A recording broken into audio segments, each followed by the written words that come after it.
સિરવાળા પેકેન્દ્ર શાળામાં ધોરણ 8ના વિદ્યાર્થીઓનો દીક્ષાંત સમારોહ યોજાયો, જેમાં ધોરણ 8 પૂર્ણ કરી આગળ અભ્યાસ અર્થે જનાર તમામ વિદ્યાર્થીઓનું સન્માન કરી શુભેચ્છા પાઠવવામાં આવી.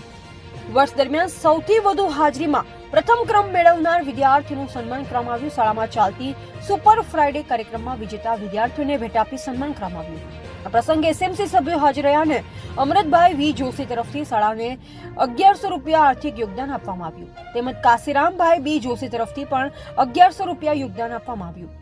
રામસુંગભાઈ બી જોશી અને દેવચંદભાઈ પી જોશી તરફથી બટાકા પૌવાનો નાસ્તો આપવામાં આવ્યો. શાળાના સફાઈ કામદાર દિનેશભાઈ વાલ્મીકીનું પણ સન્માન કરવામાં આવ્યું. તમામ સ્ટાફ મિત્રોએ ભારે જહેમતથી કાર્યક્રમને સફળ બનાવ્યો. આચાર્ય શ્રી નટવરભાઈ આઈ સુથાર અને રજુભાઈ દરબાર દ્વારા સુંદર આયોજન અને કાર્યક્રમ સંચાલન વિનોદભાઈ પરમાર દ્વારા કરવામાં આવ્યું.